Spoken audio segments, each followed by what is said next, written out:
আনন্দ সংবাদ প্ৰতি বছৰৰ ন্যায় এই বছৰো আমি বীৰঝৰা মহাবিদ্যালয় আগন্তুক শিক্ষাবৰ্ষৰ বাবে ইউজিত নামভৰ্তি প্ৰক্ৰিয়াকৰণ যেটো আমাৰ অসম চৰকাৰে দিয়া সমৰ্থ পোৰ্টালৰ জৰিয়তে কৰা হ'ব। এইবেলি আমাৰ বীৰঝৰা মহাবিদ্যালয় অলপতে অসম চৰকাৰে ঘোষণা কৰা মতে আমি বঙাইগাঁও ইউনিভাৰ্চিটিৰ কনষ্টিটুৱেণ্ট কলেজ লৈ উন্নীত হ'লোঁ।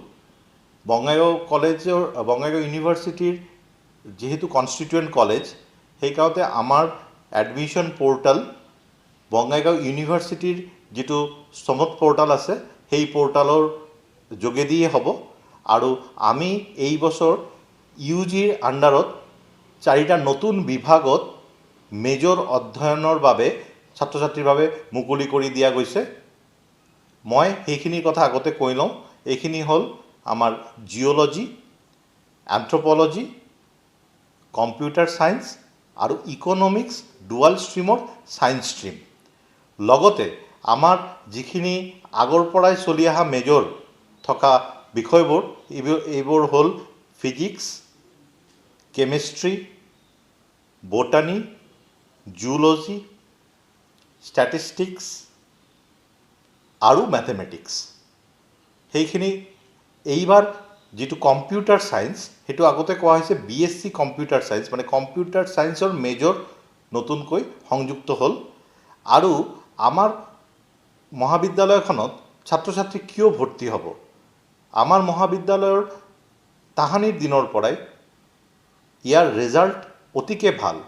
আমি আমাৰ যিখিনি লোৱাৰ আছামৰ যিখিনি কলেজ আছে সেইখিনি কলেজৰ তুলনাত ছায়েন্স ডেডিকেটেড ষ্ট্ৰীম কলেজ হোৱাৰ বাবে ছায়েন্সৰ ল'ৰা ছোৱালীখিনিক যথেষ্ট মনোযোগেৰে অধ্যয়ন কৰোৱা হয়। ইয়াৰ যিটো পৰীক্ষাসূচী, ক্লাছৰ সূচী এইখিনি আৰু যিটো চিলেবাছ আমাৰ গুৱাহাটী ইউনিভাৰ্চিটিত ইমান দিন চলি আছিল তাৰ 100%ই আণ্ডাৰ গ্ৰেজুৱেট লেভেলত সম্পূৰ্ণ কৰা হয়। আমাৰ শিক্ষকবোৰ বৰ যত্ন সহকাৰে পৰিশ্ৰমেৰে আমাৰ ষ্টুডেণ্টখিনিক গাইড কৰে আৰু আমাৰ ইয়াতে ষ্টুডেণ্টবোৰ তেওঁলোকৰ শিক্ষাৰ লগত যিটো সামগ্ৰিক শিক্ষা সেই শিক্ষাৰ বাবে তেওঁলোকক অনুপ্ৰেৰণা যোগায়। আমাৰ ষ্টুডেণ্টবোৰ ছায়েন্সত চহকী হোৱাৰ লগে লগেও আৰু যিবিলাক সমাজৰ বিভিন্ন ধৰণৰ কাম সেইবিলাকতো আগভাগ লয়। সেইকাৰণে আমাৰ ইয়াৰ যিখিনি অভিভাৱকবোৰ ভাবি আছে যে বীৰঝৰা মহাবিদ্যালয়ত তেওঁলোকৰ ল'ৰা ছোৱালীবোৰক নামভৰ্তি কৰাব নেকি, তেতিয়াহ'লে আৰু দ্বিতীয়বাৰ চিন্তা কৰিব নালাগে। আৰু আমাৰ এইবাৰ আৰু এটা নতুন অধ্যায় মই যোগ কৰিব খোজোঁ যে আমি যিহেতু বঙাইগাঁও ইউনিভাৰ্চিটিৰ ছায়েন্স কেম্পাছ লৈও উন্নীত হ'লোঁ, সেইকাৰণে আমাৰ এই বেলিৰ পৰা যিটো সমৰ্থ পোৰ্টালত PG কোৰ্ছো আৰম্ভ হ'ব।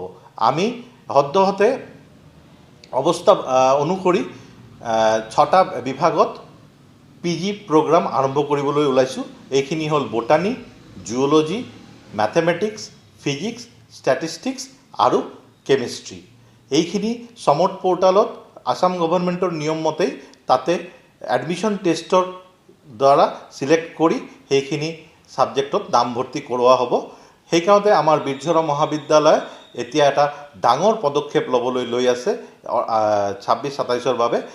সেইকাৰণে মই সমূহ শুভানুদ্দায়ী অভিভাৱক, ছাত্ৰ ছাত্ৰী আৰু শুভচিন্তকসকলক অনুৰোধ কৰোঁ যে তেওঁলোক যাতে বীৰঝৰা মহাবিদ্যালয়ক প্ৰথম পচন্দৰ কলেজ হিচাপে লৈ এই কলেজত তেওঁলোকৰ ল'ৰা ছোৱালীক নামভৰ্তি কৰে। আমাৰ এডমিশ্যনটো আগতে কোৱাৰ দৰে আমাৰ আসাম গভৰ্ণমেণ্টৰ যিটো পোৰ্টাল সেইটো 11 তাৰিখ মুকলি কৰিছে, 11 এপ্ৰিল। এতিয়া সমৰ্থ পোৰ্টাল অ'পেন হৈ আছে।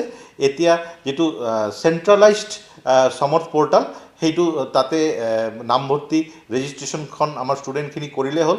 তেওঁলোকৰ upper ID, admit card, marksheet যিখিনি লাগে এপ্লাই কৰাৰ বাবে সেইটো কৰাৰ বাবে মই অনুৰোধ জনালোঁ। তাৰপিছত আমাক এইখিনি চৰকাৰে টাইমসূচী এটা দিব যেতিয়া মানে তেওঁলোক ইনষ্টিটিউশ্যনখন চুজ কৰিব পাৰিব। প্ৰথমত ৰেজিষ্ট্ৰেশ্যনখন কৰিব লাগিব সমৰ্থত, তাৰপিছত আমাৰ ইনষ্টিটিউশ্যনখন বিচাৰি তাতে তেওঁলোক নামভৰ্তি কৰিব লাগিব। আৰু তাৰ বাবে এইটো বিস্তৃত সূচীখিনি আমি আমাৰ ৱেবছাইট www.birzora-mahabidyalaya.in সেইটো এতিয়া কাৰেণ্টলি এক্টিভ হৈ আছে, সেই তাতে বিশদ বিৱৰণ দিম। তো সেইবাবে মই সকলো ইচ্ছুক প্ৰাৰ্থীক বা ষ্টুডেণ্টক নামভৰ্তিৰ বাবে আমাৰ ৱেবছাইটত ৰেগুলাৰ আপডেটছবোৰ চাই থকাৰ বাবে অনুৰোধ জনালোঁ।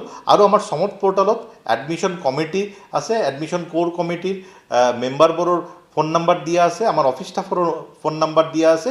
যিখিনি তেওঁলোকৰ অসুবিধা পাব এইখিনি তেওঁলোক ফোনত অফিচ আৱাৰ্ছৰ মাজত যোগাযোগ কৰিলে নিশ্চয় তেওঁলোকৰ সেইখিনি সমাধা হ'ব। এইখিনি মই চবৰ উদ্দেশ্যে জনালোঁ।